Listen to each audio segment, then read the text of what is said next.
kita bertemu kembali dalam ibadah Minggu 17 Mei 2020. Apa kabar? Saya yakin dan percaya setiap kita berkabar baik, dan itulah menjadi doa kita sekalian untuk Bapak Ibu Saudara. Kita akan memulai ibadah kita pada pagi hari ini. Dimanapun Bapak Ibu Saudara, mari siapkan hati dan pikiran kita. Saya mempersilahkan Bapak Ibu Saudara untuk mengambil saat teduh sejenak. Bapak Ibu Saudara, kita akan memulai ibadah kita pada pagi hari ini. Sebagai panggilan berbakti kita terambil dari 1 Tawarik pasalnya ke-16 ayat 29. Berilah kepada Tuhan kemuliaan namanya, bawalah persembahan dan masuklah menghadap Dia, sujudlah menyembah Dia, Tuhan dengan berhiaskan kekudusan. Kita akan mulai ibadah ini bersama-sama. Kita mau mainkan satu pujian yang berkata, jadikan aku indah. Ku datang ya Bapa dalam kerinduan, memandang keindahan-Mu, ku berikan semuanya yang ada. Dimanapun kita pada pagi hari ini, sedang di rumahkah, sedang di jalankah, dimanapun saudara yang sedang menyaksikan siaran ini, mari kita berikan hati kita yang penuh kerinduan untuk datang kepada Ku datang ya Bapa dalam kerinduan,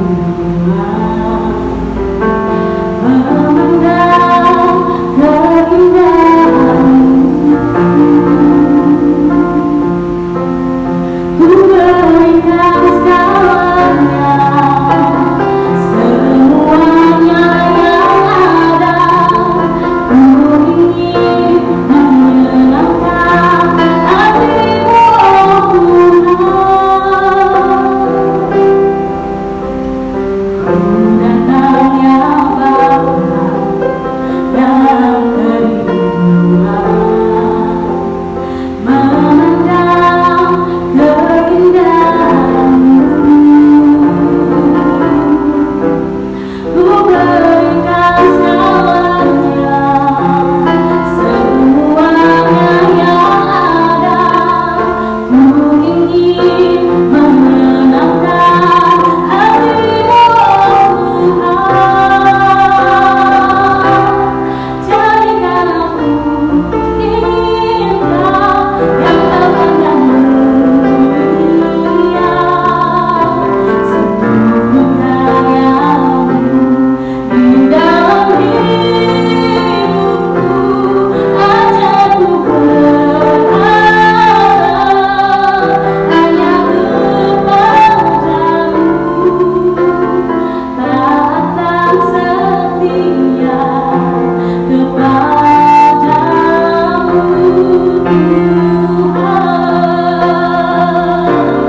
Jadikan aku indah yang terpandang mulia, seluruh karya-Mu di dalam hidupku. Ajak ku berharap hanya kepada-Mu, taat dan setia kepada-Mu, Tuhan.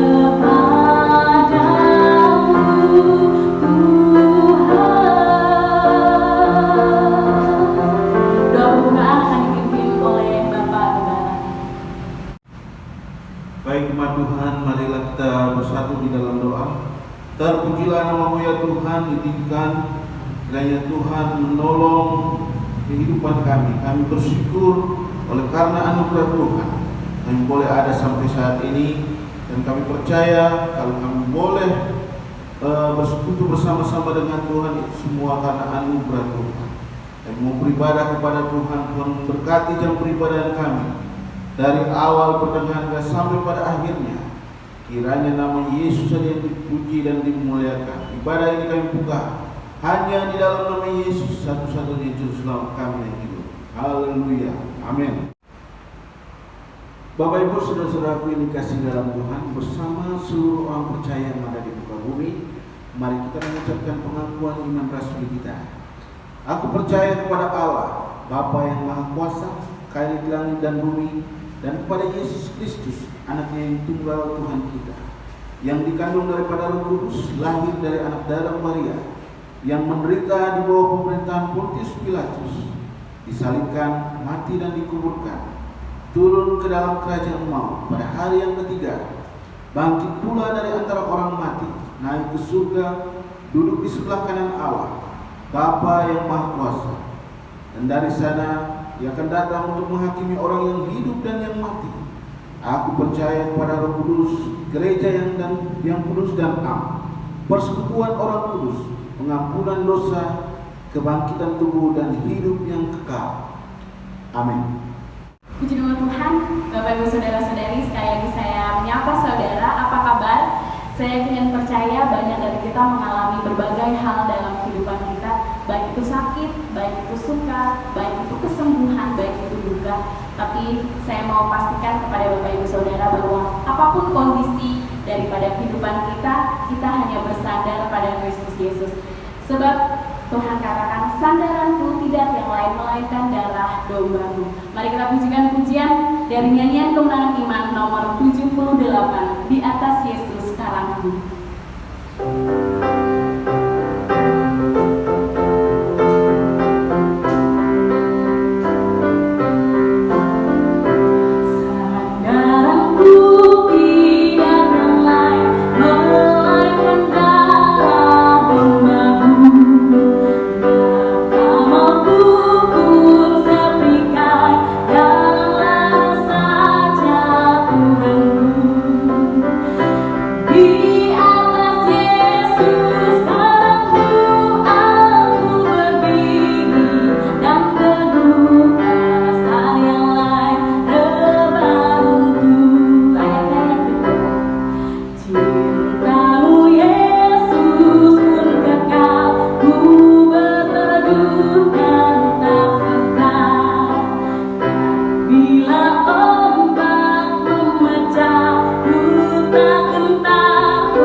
Mari kita siapkan hati kita.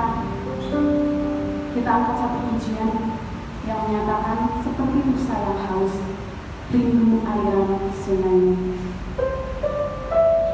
Berikan hati kita seperti seekor rusa yang haus, yang rindu untuk dialiri, untuk diberikan air kehidupan dari sungai Tuhan.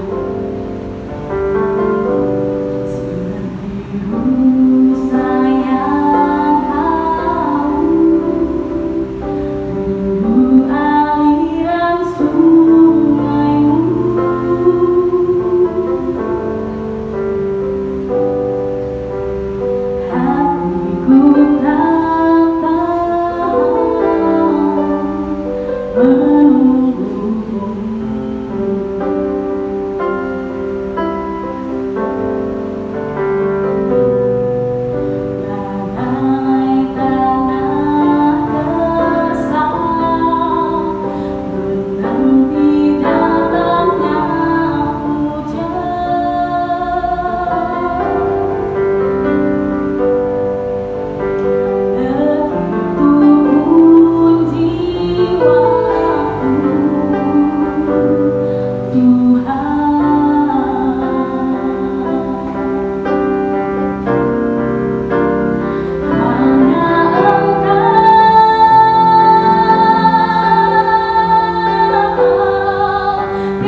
Baik Bapak Ibu, saudara-saudara yang kasih dalam Tuhan, sebelum kita mendengarkan firman Tuhan, marilah terlebih dahulu kita berdoa. Dan pujilah nama-Mu ya Tuhan, kami sudah memuliakan nama Tuhan, memuji dan menyembah Tuhan. Dan kami akan mendengarkan kebenaran firman Tuhan, dan biarlah melalui pemberitaan firman-Mu ini, hidup kami dikuatkan, hidup kami diteguhkan akan kepercayaan kami kepada Tuhan. Terima kasih ya Bapa, kami siap mendengarkan firman Tuhan. Dalam nama Yesus kami telah berdoa. Amin. Baik, selamat pagi Bapak Ibu, saudara-saudaraku yang dikasihi dalam Tuhan. Shalom. Puji nama Tuhan, kita boleh bertemu kembali di dalam rumahnya yang kudus, walaupun masih tetap pada situasi yang sama. Dan hari ini kita akan belajar firman Tuhan dari Yohanes pasalnya yang ke-9 ayatnya yang pertama sampai dengan ayatnya yang ke-7. Saya akan baca untuk kita semua. Waktu Yesus sedang lewat, ia melihat seorang yang buta sejak lahirnya. Murid-muridnya bertanya kepadanya, "Rabi, siapakah yang berbuat dosa, orang ini sendiri atau orang tuanya, sehingga ia dilahirkan buta?" Jawab Yesus, "Bukan dia dan bukan juga orang tuanya, tetapi karena pekerjaan-pekerjaan Allah harus dinyatakan di dalam dia, kita harus mengerjakan pekerjaan Dia yang mengutus aku. Selama masih siang, akan datang malam di mana tidak ada seorang pun yang dapat bekerja. Selama aku di dalam dunia, akulah terang dunia." Setelah ia mengatakan semuanya itu, ia meludah ke tanah dan mengaduk ludahnya itu dengan tanah, lalu mengoleskannya pada mata orang buta itu tadi, dan berkata kepadanya, "Pergilah, basuhlah dirimu dalam kolam Siloam." Siloam artinya yang diutus. Maka pergilah orang itu, ia membasuh dirinya, lalu kembali dengan matanya sudah melek. Saudara-saudaraku yang dikasihi dalam Tuhan, pada bagian ini mungkin ada hal yang sangat luar biasa yang bisa kita pelajari, bahwa ketika Yesus lewat dalam pasal sebelumnya, Bapak Ibu saudara-saudaraku yang dikasihi dalam Tuhan, dia melihat seorang yang buta sejak lahir. Kemudian murid-murid mulai bertanya kepadanya, "Orang ini buta karena siapa? Karena dosa siapa? Dosa orang tuanya atau dosa dirinya sendiri?" Kemudian jawab Yesus sangat menarik, "Bukan juga karena orang tua ataupun karena dirinya, tetapi karena pekerjaan-pekerjaan Allah harus dinyatakan di dalam dirinya." Nah Bapak Ibu saudara-saudaraku yang dikasihi dalam Tuhan, kalau kita membaca lagi pada ayatnya yang ke-8 sampai dengan ayatnya yang ke-41, kita akan melihat bagaimana dia menjadi saksi buat tetangga-tetangganya, dia menjadi saksi buat keluarga-keluarganya, dan dia juga menjadi saksi kepada orang-orang Farisi, imam-imam besar. Sekalipun mereka dengan kedegilan hatinya tidak mengakui keberadaan Yesus, bahwa mukjizat yang dilakukan oleh Yesus adalah melakukannya dengan kuasa dari Allah. Bapak Ibu, saudara-saudaraku yang dikasihi dalam Tuhan, seringkali ketika kita menghadapi satu penderitaan, ketika kita menghadapi satu pencobaan, ketika kita menghadapi satu persoalan, satu tantangan yang begitu berat yang kita hadapi, seringkali kita berpikir dan kita menuduh orang lain, "Ini karena kau melakukan dosa yang besar, karena kau orang tuamu sudah melakukan dosa." Memang ada beberapa kasus di dalam Alkitab, memang penderitaan yang terjadi itu karena dosa-dosa yang sudah dilakukan. Tetapi ada beberapa bagian di mana Allah memakai penderitaan itu, Allah memakai pencobaan-pencobaan itu, Allah memakai persoalan-persoalan yang kita hadapi saat ini untuk menyatakan pekerjaan-pekerjaan Allah di dalam saudara dan saya, sehingga nama Tuhan boleh dikenal, boleh dimuliakan di dalam kehidupan kita. sehingga Allah boleh dimuliakan Bapak Ibu Saudara-saudaraku yang dikasihi dalam. Dan kalau kita melihat di dalam Alkitab Bapak Ibu, ada beberapa tokoh di dalam Alkitab yang di dalam kehidupannya mereka mengalami penderitaan, penganiayaan, pencobaan-pencobaan yang begitu berat. Tetapi dalam semua pencobaan itu Bapak Ibu, ada maksud Tuhan yang luar biasa. Ada tujuan Tuhan untuk memulihkan. Ada rencana-rencana Tuhan yang harus dinyatakan di dalam kehidupannya Bapak Ibu. Saudara-saudaraku yang dikasihi dalam Tuhan, situasi yang hari ini terjadi di tengah-tengah kehidupan kita, saya mau katakan, mungkin sebagian besar orang mengatakan ini karena dosa umat manusia. Tetapi saya juga mau mengatakan bahwa ini adalah bagian dari rencana Allah. Ini adalah bagian di mana cara Allah untuk mengingatkan kita untuk kembali kepada Dia, untuk mengingatkan kita bahwa selama ini kita terlalu sombong, selama ini kita terlalu mengandalkan kehidupan kita, Bapak Ibu, saudara-saudaraku yang dikasihi dalam Tuhan. Ibu Bapak yang saya kasihi di dalam Tuhan, kita akan melihat beberapa tokoh di dalam Alkitab yang ketika mereka mengalami penderitaan, tetapi itu semua untuk mendatangkan kebaikan dalam kehidupan mereka. Yang pertama kita akan melihat tentang kisah Yusuf Bapak Ibu. Kita tahu bahwa Yusuf adalah anak dari Yakub, dari istrinya yang bernama Rahel. Tetapi Yusuf dibenci oleh saudara-saudaranya. Apa yang terjadi dengan Yusuf adalah satu penganiayaan, adalah satu penderitaan yang luar biasa. Bayangkan saudara-saudaraku, Yusuf dijual oleh saudara-saudaranya, kemudian dijatuhkan ke dalam sumur, kemudian Bapak Ibu saudara-saudaraku, dan sampai akhirnya dia pada titik di rumah Potifar dia harus mengalami fitnah. Tetapi apa yang terjadi Bapak Ibu saudara-saudaraku yang dikasihi dalam Tuhan? Tetapi Allah tetap mengangkat semuanya itu. Mari kita buka di dalam Kejadian pasalnya yang ke-50.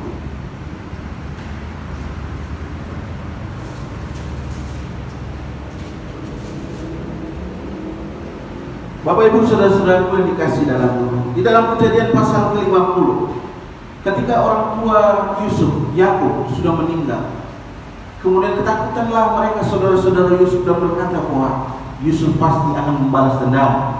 Yusuf pasti akan melakukan hal-hal yang tidak baik karena kita sudah berbuat jahat kepada dia. Bapak Ibu saudara-saudaraku, di dalam pembacaan firman Tuhan di ayatnya yang ke-19 sampai dengan ke-20. Maaf, saya baca dari ayatnya yang ke-18. Juga saudara-saudaranya datang sendiri dan sujud di depannya serta berkata, kami datang untuk menjadi budakmu. Tetapi Yusuf berkata kepada mereka, janganlah takut, sebab aku inilah pengganti Allah. Memang kamu telah mereka-rekakan yang jahat terhadap aku, tetapi Allah telah mereka-rekakannya untuk kebaikan, dengan maksud melakukan seperti yang terjadi sekarang, yakni memelihara hidup suatu bangsa yang besar. Jadi janganlah takut, aku akan menanggung makanmu dan akan makan anak-anakmu juga. Demikianlah ia menghiburkan mereka dan menenangkan hati mereka dengan perkataannya. Bapak Ibu, saudara-saudaraku yang dikasihi dalam Tuhan, kita tahu pada masa itu tempat di mana Yakub berada terjadi kelaparan yang begitu besar. Tetapi Yusuf sudah mendahului, ada di Mesir, sehingga saudara-saudara Yusuf datang ke Mesir untuk membeli gandum. Kalau seandainya penderitaan itu tidak terjadi di awal dan sampai akhirnya Yusuf ada di Mesir, mungkin satu bangsa yang besar itu tidak akan pernah ada sampai saat ini, Bapak Ibu. Tetapi karena rencana Allah di dalam kehidupan Yusuf, Allah mengizinkan penderitaan itu terjadi sehingga kehidupan bangsa yang besar itu boleh ada sampai saat ini, Bapak Ibu. Saudara-saudaraku yang dikasihi dalam Tuhan, persoalan apa yang kau sedang hadapi saat ini? Tantangan kehidupan apa yang sedang kau hadapi saat ini, Bapak Ibu? Kalau kau belum menerima jawaban daripada Tuhan, mari kita belajar dari Yusuf bahwa kita menantikan jawaban Tuhan di dalam untuk menanti dan melihat rencana Allah di dalam kehidupan. Mari kita melakukannya dengan sabar dan melihat bahwa pada satu titik kita akan melihat dan mengetahui apa rencana Tuhan di balik semua penderitaan, kesulitan yang sedang kita hadapi saat ini, Bapak Ibu, saudara-saudara yang dikasihi dalam Tuhan. Itu yang pertama. Tokoh yang pertama yang kita pelajari adalah Yusuf. Di dalam penderitaannya itu, Allah memakai semua penderitaan yang terjadi untuk memelihara satu bangsa yang besar, Bapak Ibu. Yang kedua, Bapak Ibu, saudara-saudaraku yang dikasihi dalam Tuhan, apa yang bisa kita pelajari? Tokoh yang kedua yang bisa kita pelajari adalah Ayub. Saudara, Bapak Ibu, saudara-saudara yang dikasihi dalam Tuhan, kita tahu kehidupan Ayub bukan orang berdosa. Ayub bukan orang yang jahat. Di dalam pasal 1 ayat 1 dikatakan ada seorang laki-laki di tanah Uz bernama Ayub. Orang itu saleh dan jujur, ia takut akan Allah dan menjauhi segala kejahatan. Bapak Ibu, saudara-saudara yang dikasih, identitas Ayub di pasal 1 ayat 1 dijelaskan bahwa dia orang yang saleh, dia orang yang jujur, dan dia orang yang takut akan Allah. Tetapi pada pasal 2 sampai pada selanjutnya pasal ini, penderitaan demi penderitaan, dan itu bukan waktu yang lama, bukan waktu yang sebentar, Bapak Ibu, dan itu waktu yang sungguh panjang. Tetapi kita melihat, Bapak Ibu, saudara-saudara yang dikasihi dalam Tuhan, bahwa di dalam penderitaannya itu ada maksud Tuhan. Sebabnya di dalam pasal 23 ayatnya yang pasalnya yang ke-10 di sana dikatakan, karena ia tahu jalan hidupku, seandainya ia menguji aku akan timbul seperti emas. Bapak Ibu, saudara-saudaraku yang dikasihi dalam Tuhan, penderitaan, kesulitan yang terjadi di dalam kehidupan kita, kadang-kadang Allah pakai untuk memurnikan iman kita. Kadang-kadang Allah pakai itu semua untuk melihat seberapa kadar iman kita di hadapan Tuhan, seberapa karakter kita terbentuk dalam perjalanan kerohanian kita, Bapak Ibu, saudara-saudara yang dikasihi dalam Tuhan. Tetapi kita belajar dari Ayub, Bapak Ibu, di dalam pasal 1, hanya pasal 1 di mana kebahagiaan yang Ayub terima. Pasal-pasal selanjutnya sampai pasal yang ke-42, Bapak Ibu, sampai pasal yang ke-41, Ayub masih menerima penderitaan. Tetapi kita lihat di pasal 42, Bapak Ibu, saudara-saudara yang dikasihi dalam Tuhan, di ayatnya yang 12, Tuhan memberkati Ayub dalam hidupnya yang selanjutnya lebih daripada dalam hidupnya yang dahulu. Alkitab mencatat demikian, Bapak Ibu. Saudara-saudaraku yang dikasihi dalam Tuhan, bahwa seringkali di dalam kehidupan kita, seringkali iman kita, ketaatan kita teruji ketika kita menghadapi situasi yang sulit. Dan Allah memakai itu semua untuk mendatangkan kebaikan bagi kita, untuk memurnikan iman kita, untuk melihat kualitas murid Yesus di dalam kehidupan kita, Bapak Ibu, saudara-saudara yang dikasihi dalam Tuhan. Kalau kita mendengar pada waktu Yesus menyeberangi sebuah danau, Bapak Ibu, saudara-saudara yang dikasihi dalam Tuhan, murid-murid pada waktu itu sudah menyaksikan mujizat-mujizat yang luar biasa yang terjadi, yang dilakukan oleh Yesus, Bapak Ibu. Tetapi ketika ada badai, apa yang terjadi? Murid-murid malah ketakutan, padahal Yesus sendiri ada di tengah-tengah mereka. Murid-murid mungkin tahu bahwa Yesus adalah menyembuhkan mereka dari serangan sakit, tapi mereka belum tahu bahwa Dia adalah Raja juga di atas alam semesta ini, Bapak Ibu. Kadang-kadang, Bapak Ibu, saudara-saudara yang dikasihi dalam Tuhan, penderitaan-penderitaan yang kita alami, pencobaan-pencobaan yang kita alami, Bapak Ibu, kesulitan-kesulitan yang kita alami, itu membuat satu pengenalan yang lebih dalam tentang Tuhan. Dari persoalan itu kita boleh mengenal siapa Tuhan kita. Kita boleh mengenal siapa Allah yang kita sembah di dalam kehidupan ini, Bapak Ibu. Bapak Ibu, saudara-saudaraku yang dikasihi dalam Tuhan. Dan pembacaan firman Tuhan tadi di dalam Yohanes pasal yang ke-9. kita sudah melihat bahwa ada seorang yang buta sejak lahir. Tidak dikasih tahu berapa lama ia sudah menderita kebutaannya. Tetapi Alkitab mencatat bahwa kebutaan yang terjadi di dalam kehidupannya itu bukan terjadi karena dosa dia dan juga bukan terjadi karena dosa orang tuanya, tetapi karena pekerjaan Allah mau dinyatakan di dalam kehidupannya, sehingga dia boleh menjadi saksi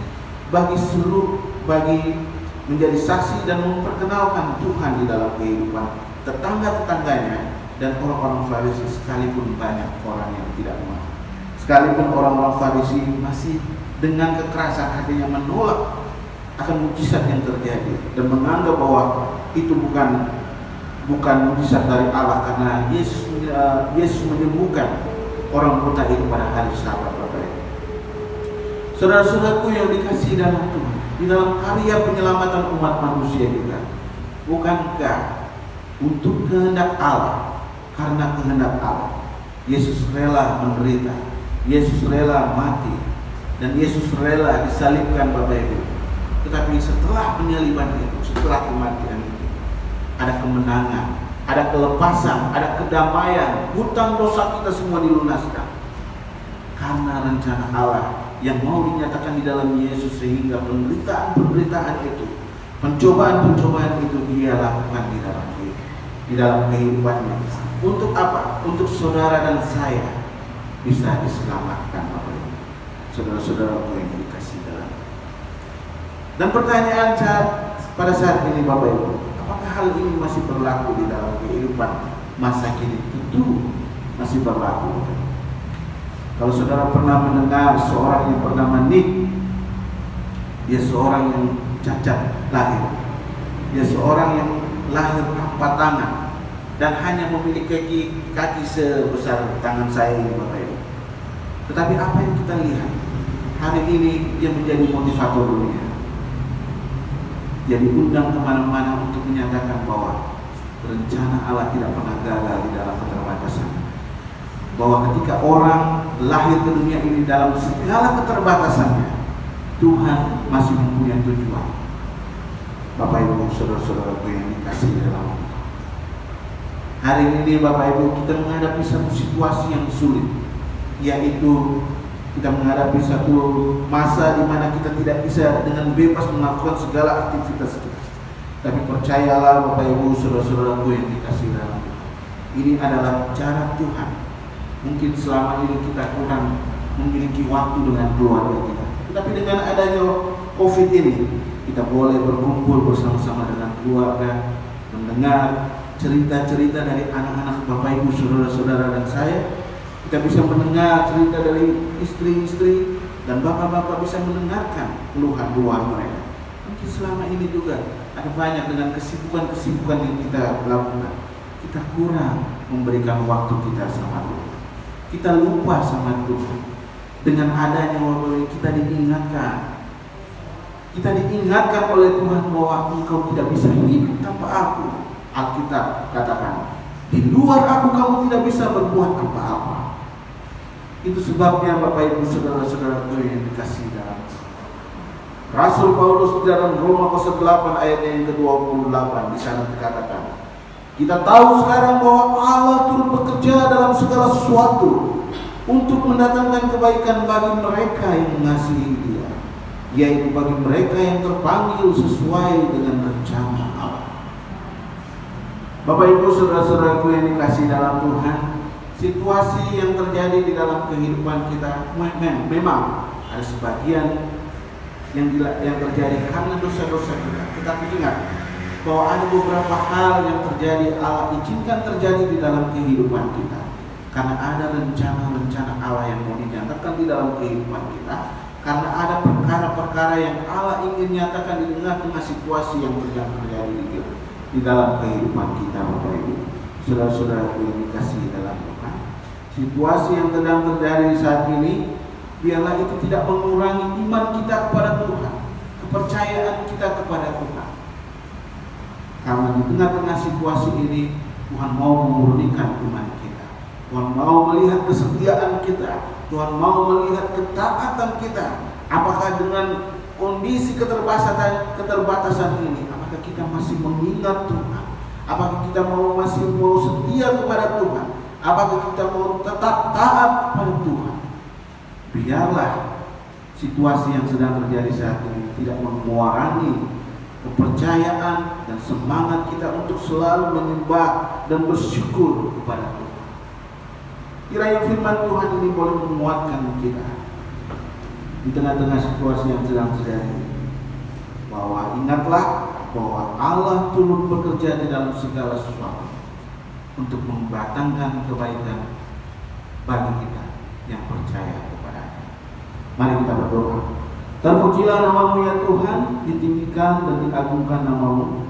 Kami bersyukur boleh belajar firman Tuhan, bahwa ada hal-hal yang Tuhan izinkan terjadi di dalam kehidupan kami, karena Tuhan mau menunjukkan perkara-perkara-Mu yang hebat di dalam kehidupan kami.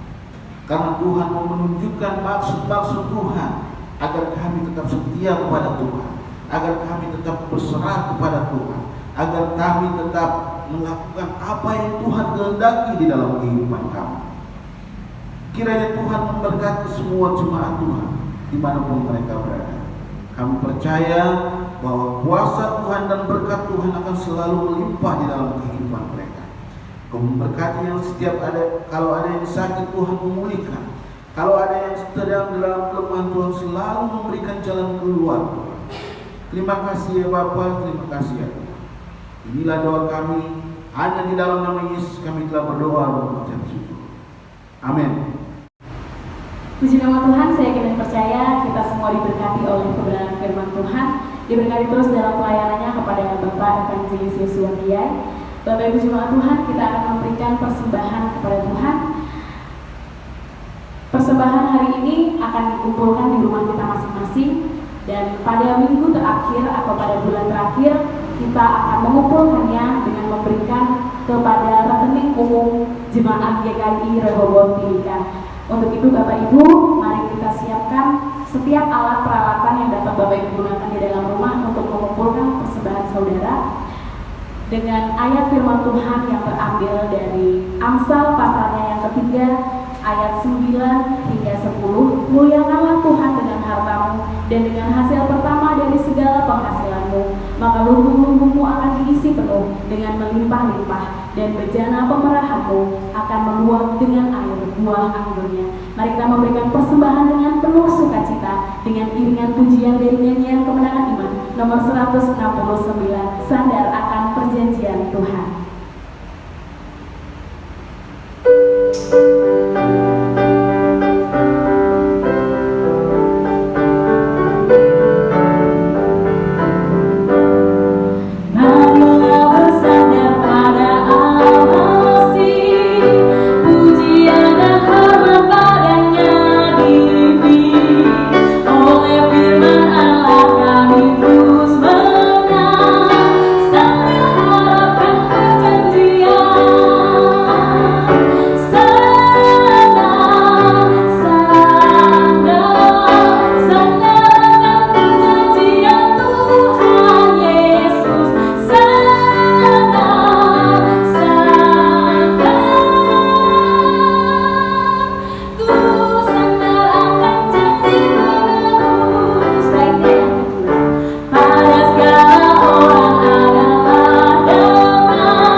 Bapak Ibu Jemaat, tiba saatnya kita akan mengakhiri ibadah kita pada hari Minggu ini. Seperti kebenaran firman Tuhan yang telah kita dengarkan, bahwa segala hal boleh terjadi karena rancangan Tuhan. Dan setiap hal tersebut, baik itu kondisi baik maupun kondisi buruk sekalipun, Tuhan mau menyatakan kuasa-Nya lewat kondisi tersebut. Maka dari itu Bapak Ibu, dalam kondisi hari ini banyak dari kita mengalami berbagai hal yang membuat kita duka, kita takut, kita gentar. Namun sekali lagi saya ingatkan bahwa kita memiliki Kristus Yesus yang dapat mengalahkan segala kegentaran, segala ketakutan kita. Yeremia pasalnya yang ke-29 ayat 11 dikatakan, sebab aku ini mengetahui rancangan-rancangan apa yang ada padaku mengenai kamu. Demikianlah firman Tuhan, yaitu rancangan damai sejahtera dan bukan rancangan kecelakaan, untuk memberikan kepadamu hari depan yang penuh harapan. Marilah kita tetap penuh pengharapan di dalam Tuhan, sebab kita tahu bahwa di dalam Dia ada kemenangan, di tangan kanannya ada keperkasaan. Siapakah lawan kita?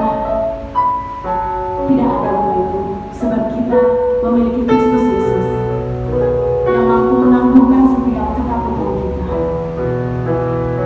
Kasih yang terindah, hati yang buruk, hanya untuk di dalam Yesus. Kasih yang terindah,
Baik Bapak Ibu, saudara-saudaraku yang dikasihi dalam Tuhan, kita sudah ada di ujung ibadah kita dan kita akan menutup seluruh rangkaian ibadah ini. Mari kita berdoa. Bapa di surga, terima kasih ya Tuhan. Kami sudah memuji dan memuliakan nama Tuhan, sudah memberikan persembahan, dan kami sudah mendengarkan perkataan Tuhan. Biarlah apapun yang kami lakukan pada hari ini boleh berkenan di hadapan Tuhan. Kami berdoa Tuhan buat semua jemaat Tuhan, dimanapun mereka berada saat ini. Kami berdoa Tuhan buat bapak-bapak yang ada di Tembagapura yang saat ini tidak bisa bertemu dengan keluarga, yang ada di tempat pekerjaan Tuhan. Kiranya kuasa Tuhan selalu melingkupi dan menaungi mereka. Dan kami percaya Tuhan bahwa Tuhan tidak akan pernah meninggalkan kami. Hamba berdoa buat semua keluarga-keluarga yang ada di dalam jemaat ini. Engkau memberkati semua ibu-ibu rumah tangga. Engkau memberkati semua bapak-bapak. Engkau memberkati semua anak-anak. Kegiatan-kegiatan pekerjaan, baik itu pendidikan yang dilakukan di rumah-rumah saat ini, kiranya Tuhan campur tangan. Biarlah melalui situasi ini Tuhan, kami boleh semakin mendekatkan diri kami kepada Tuhan. Kami boleh melihat bahwa ada rencana-rencana Tuhan, ada perkara-perkara Tuhan yang besar, yang dahsyat, yang Tuhan akan nyatakan di dalam kehidupan kami ya Bapa. Pada akhirnya jemaat Tuhan, pulanglah engkau dengan damai dan sejahtera dan terimalah berkat Tuhan. Tuhan memberkati engkau dan melindungi engkau. Tuhan menyinari engkau dengan wajahnya dan memberi engkau kasih karunia. Tuhan menghadapkan wajahnya kepadamu dan memberi engkau damai sejahtera. Surga dan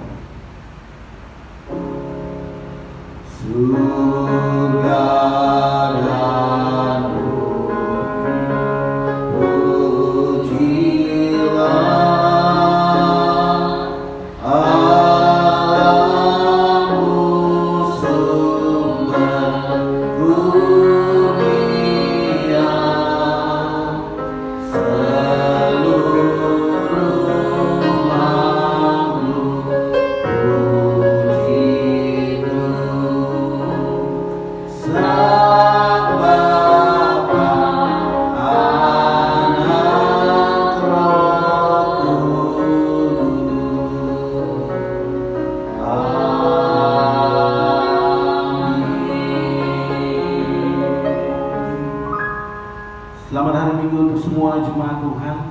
Kiranya Tuhan memberkati dan selalu menjaga kita. Shalom.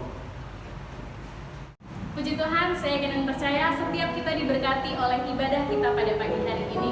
Bapak Ibu jemaat, kembali lagi saya mengingatkan untuk persembahan yang telah kita berikan, harap dikumpulkan di tempat saudara masing-masing. Lalu pada minggu ketiga atau minggu terakhir dalam bulan ini, silakan Bapak Ibu Saudara berikan dalam rekening jemaat GKI Rehoboth. Bapak Ibu Saudara, saya mengingatkan kembali sekali lagi dalam kondisi yang seperti ini untuk tetap menjaga kesehatan kita, makan makanan teratur dan yang bergizi, sembari kita mengikuti himbauan yang daripada pemerintah untuk stay at home, tetaplah di rumah dan berpergian jika diperlukan saja. Dan jangan lupa selalu menggunakan masker dan menjaga jarak terhadap sesama. Bapak Ibu Saudara, jangan takut, jangan getar, kita memiliki Allah yang luar biasa. Untuk itu jangan pernah hilang harapan. Selamat hari Minggu, selamat bersuka cita, Tuhan Yesus memberkati.